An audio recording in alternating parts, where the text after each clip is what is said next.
Quan vàrem començar a plantejar l'exposició amb la comissària, doncs a ella li va semblar que seria interessant fer com una mena de retrospectiva des del començament fins a de les últimes peces. No ens coneixíem amb la Madola abans de treballar en aquesta exposició. Penso que va ser la primera vegada que vaig anar a veure-la al taller, que em va explicar una història de l'origen de la ceràmica. Potser havia plogut i al voltant de la foguera es feien com petits forats que havia deixat l'aigua i a l'assecar-se amb el foc doncs quedava alguna que podries treure i quedaria com un petit recipient, no? I això dona una mica lloc al títol, no? Aquesta idea de seguir evocant alguna tan essencial com aquest primer recipient que s'ha creat al costat del foc. Sempre han de passar les peces pel foc, és aquest foc mil·lenari, no? És un títol, penso que molt encertat. A mi m'ha agradat molt la poesia sempre. I llavors, a través del Raimon, va editar un disc de la Roda del Temps, amb poemes del Salvador Espriu, que a mi realment em va impressionar. Em va semblar que era interessant anar a buscar aquest personatge i dir-li que jo feia la meva primera exposició a Barcelona i que m'agradaria que em presentés ell. Aquesta via de l'Espriu m'ha servit per anar fent tot el reste de la meva obra.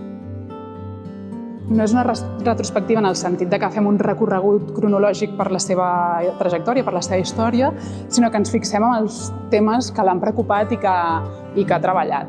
He estat malalta, he tingut la mort no meva, però sí molt al voltant.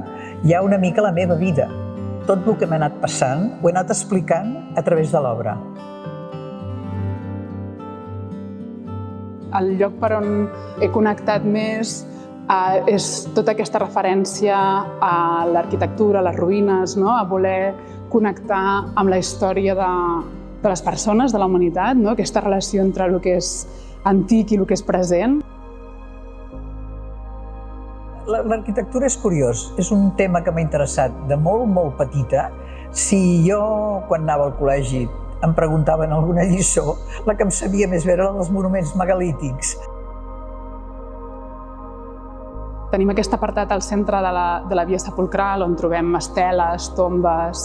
És el lloc on podem llegir molt bé el que significa la pràctica artística, que és aquest intent d'apropar-nos a alguna que sempre resta misteriós i com aquesta sensació que seguim preocupades pel mateix, no? Per la vida i la mort, per coses molt essencials.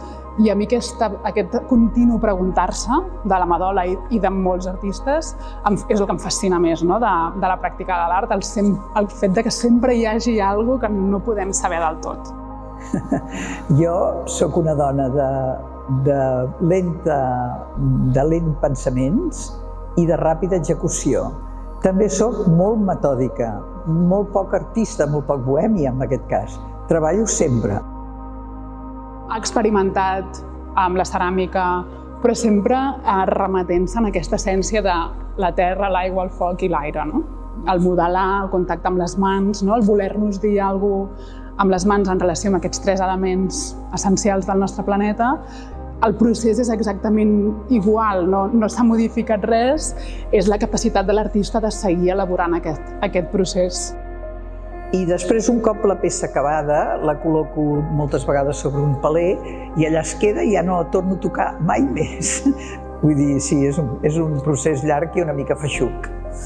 I sobretot, a mesura que m'he anat fent gran, encara puc treballar menys, perquè físicament el cos parla, també, saps? Sempre he buscat dins seu i treballar en temàtiques a la vegada que són universals, no? Que són transversals també a aquesta història de la humanitat. I això és el que la fa radicalment present, no? I radicalment contemporània. Hi ha moltes maneres de veure una exposició. Jo penso que si comunico el que sigui a l'espectador, em dono per molt contenta, no? Per això ho faig, és que l'art és comunicació, si no, no serveix per res. És una exposició que el que busca és que cadascú pugui tenir una relació particular amb les peces que l'envolten, no? I que a mi m'agrada pensar això, només amb la idea d'una experiència i de que cadascú s'hi pugui transitar tranquil·lament, deixant-se portar també per aquest fer més espiritual i que la gent pugui gaudir de tot el que aquí es desplega, que és bastant, és quantitat.